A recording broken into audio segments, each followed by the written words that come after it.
Well, howdy there, Internet people. It's Belle again. So today, we're going to talk about Trump, the church, Musk, and no surprises. Okay, so Trump went to church, and while there, the bishop delivered a sermon that spoke directly to the new president and the vice president. Trump was, well, let's just say he was unmoved by the sermon. In fact, he found it so objectionable, he has asked for an apology because of the controversial nature of the sermon. The Right Reverend Mary Ann Budd delivered a sermon talking primarily about mercy, love, and so on. You know, basic tenets of the Christian belief system. She said, quote, "In the name of our God, I ask you to have mercy on the people in our country who are scared now." The appeal was on behalf of those who were attacked or marginalized by the new administration. People who she said were, quote, "some who fear for their lives." In response, Trump said the service was, quote, "a very boring and uninspiring one." He accused her of being, quote, "nasty in tone and not compelling or smart."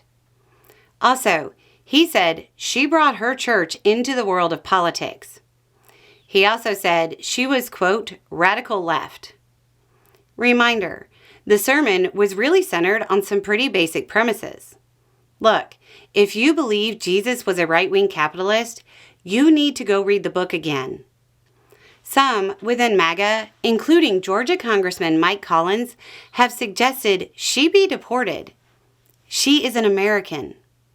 Also, so much for the end of weaponization of the government and protections of freedom of speech, which were the subject of some of MAGA's first executive actions.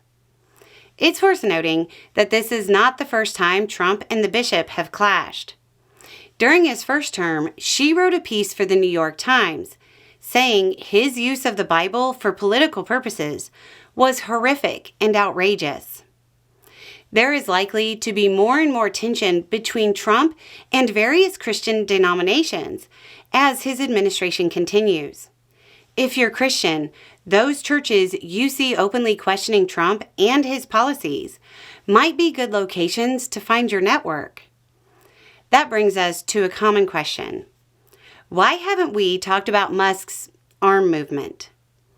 If you missed it, Musk engaged in a hand gesture that many are reading as a salute from Germany in the 30s and 40s.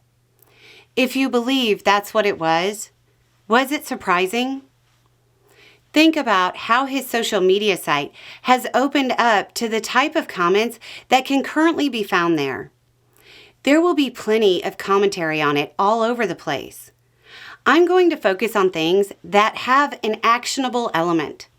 A lot of people seem unprepared for what we're likely to see during this administration. You're going to see things that can provoke outrage on an almost daily basis. Unless the Republicans truly check a president that is a member of their party, it will slowly increase in severity until the midterms. Then, after the midterms, it will probably get worse, depending on the outcome. There will be potential outrage pieces every day. We probably won't cover most of them in depth, unless there's something that can be used to help people build their network, or better prepare, or reach out to people. This is not the time for outrage's sake. It's the time to build. Anyway, it's just a thought. Y'all have a good day.